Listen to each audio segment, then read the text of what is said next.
Hey, what's up, HorrorHeads? Welcome back to my channel and Happy New Year. It's officially 2020, guys, and I just want to apologize because I wanted to put out this video a little earlier, but just been super busy and things just been getting in the way. So I'm putting it out today. So yeah, let's get into my top horror movies of 2019. Let's go.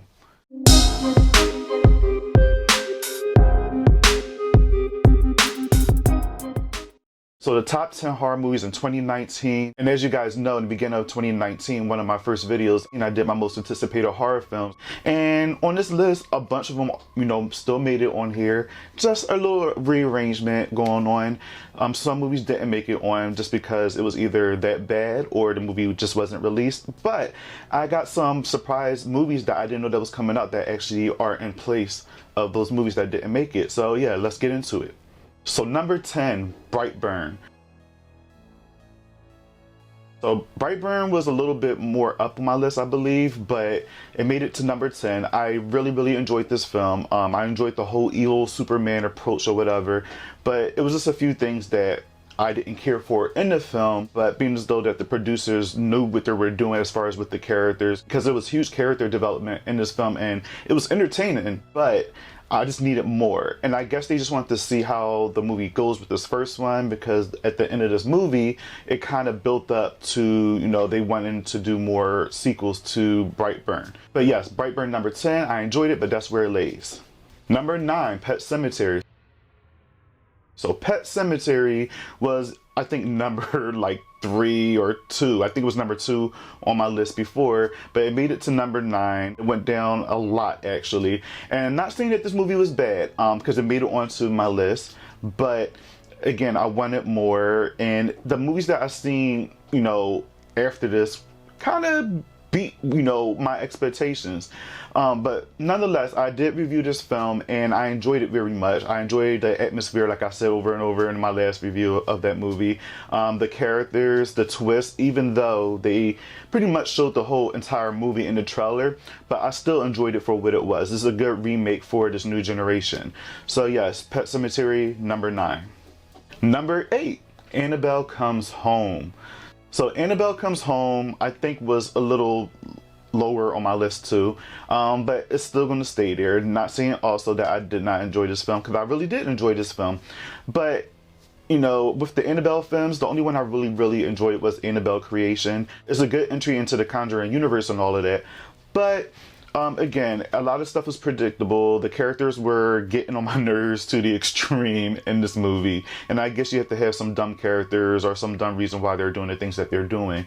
But I don't know. Annabelle Comes Home could have been better in my eyes. I expected it to be this big, big thing, or the last Annabelle movie, so it should just go out with a bang. And it's a follow-up to Annabelle Creation, which, terrified the hell out of me when I seen it. So I expected a little bit more from this film, and I just didn't get that. But again, it's a good movie. It's very dark. I enjoyed some of the characters on there, even though some of the other characters got on my nerves. But yeah, Annabelle Comes Home comes in at number 8. Number 7, we got Child's Play. Child's Play was higher up on my list too, but it made it to number 7. Again, not saying that this is a horrible movie. I enjoyed Child's Play. A lot of people hated this film because they expected the whole Charles Lee Ray and voodoo thing and evil Chucky, but I like this new take on Child's Play. Andy's a little bit older, Karen, the mom, is a little bit younger.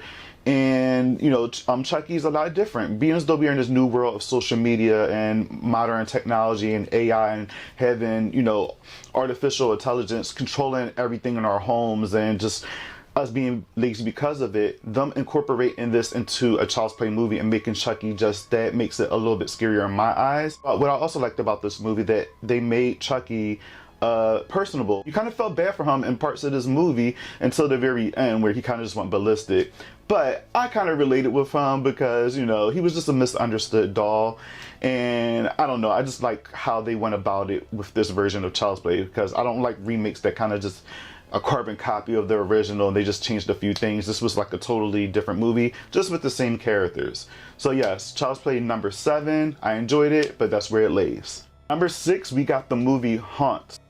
So Haunt wasn't on my list before because I didn't know anything about this movie coming out. But when I seen this movie this past October, It instantly became one of my favorite Halloween films just because it takes place during that time. I also did a movie review for this and I enjoyed it. It's different. I mean, there are haunted house themed movies that's out there and some of them are good and some of them aren't good.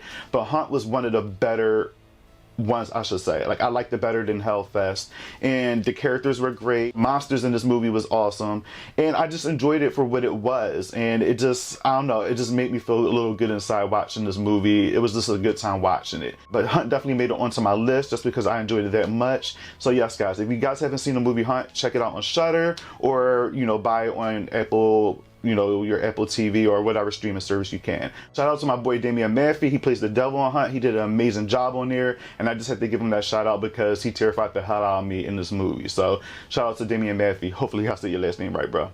Number 5, we got Midsommar. Midsommar was a movie that I really didn't know that was coming out too, but Midsommar was definitely a movie that I didn't know too much about. The trailer didn't give too much away, and when I actually seen this film, I was blown away. A lot of people didn't like it because of the type of horror that it is. It's not for everybody because it's not a slasher or anything, but this movie is definitely one to see. It takes place pretty much during daylight. A lot of horrific things is happening during the day, and it's just terrifying. The characters, the cults, just everything about this movie, especially the end, got me out of here. And if you're a fan of Hereditary, Ari Aster, he did Hereditary and he also did this film. So he definitely got a little thing going on with cults, but Midsommar was another surprise that I enjoyed, and I'm happy to have it at number 5. Number 4, another movie that I made it on my list before, but now it's here, is Ready or Not. So this movie is more like a horror comedy, but it's definitely a horror movie. And this is another fun movie. A woman is about to get married to her husband. She's trying to win over his family. So they play this game or whatever, like a hide and seek game or whatever. And she kind of goes along with it, but she doesn't know that they're hunting her to kill her for whatever reason. I know the reason, but I don't want to give the movie away. So you guys have to go check it out. But the ending was definitely different. I wasn't expecting that. But this movie is a lot of fun. Like, it's a lot of funny moments. There's a lot of, violence. There's a lot of blood. There's just a lot of everything in here, and it's just one of those movies that you should go in if you don't want something that's too scary or just too in your face, but just something that you can enjoy and that's kind of a adventure. Then check out Ready or Not. So that's why I made it so high up on my list, because I wasn't expecting this type of feeling from this movie, but I enjoyed it a lot. So yes, Ready or Not coming at number 4. Number 3, Scary Stories to Tell in the Dark. Now, you guys know I've been hype about this movie because I was a big fan of the books. I did trailer reactions. I did the little TV spots. That was one of my first videos of 2019.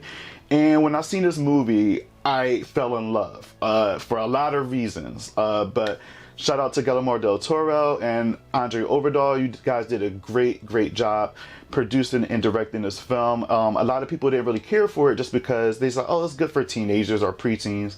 But you have to realize that this is coming off of a children's, teenager book.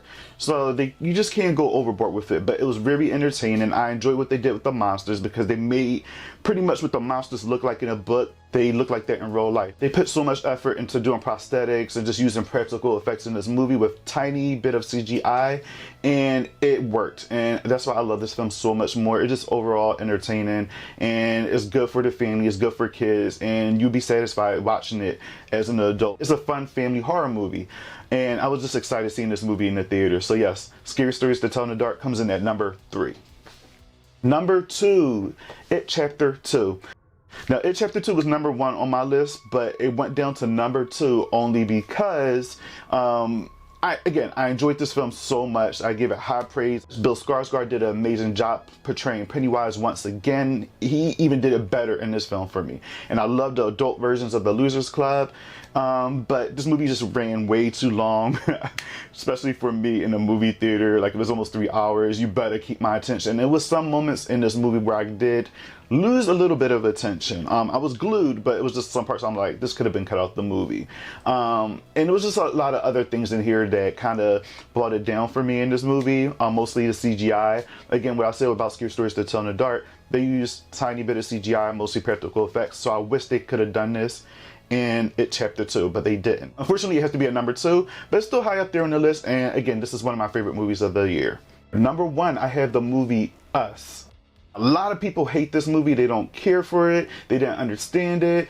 Some people say it's the worst movie of the year, or for me, I think this movie won me over in 2019. Not just because that it was something new and something fresh, and not just because the hidden messages, but it was just overall entertaining. It was funny, it was scary, and even though I also got like the twist at the end of the movie, it was still a good one. I've seen this movie twice in the movie theater. I own it on Blu-ray, and it's just one of my favorite movies of the year. Jordan Peele did an amazing job. Lupita did an amazing job. This whole cast of Us did an amazing job, and I just love the storytelling here. I love the portrayal of Red. I love the fact that they're playing two different characters and they have to act pretty much based off of themselves, and a lot of people don't understand it. They just like, Lupita doesn't do much, she just do the weird voice or whatever, anybody can do that. And even though she said she did research for it, and a lot of people just still giving her a lot of shit for it. But I don't know, the movie Us was definitely a good movie, you know, in my eyes and a lot of other people's eyes, and it's one of the better movies of 2019. I also did a movie review for the movie Us, so if you haven't checked that out, go down into my YouTube videos. It's one of my first videos also in 2019.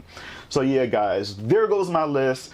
Some movies didn't make it, like Are You Afraid of the Dark and New Mutants, because none of those movies came out. Are You Afraid of the Dark came out as a TV movie. I enjoyed that, but it just wasn't worth putting into a video. But this is my list. Let me know what you guys' list is. Like, if it's the same or different, or if there's some movies that I don't know about that came out 2019 that I should check out, and it's a part of your list.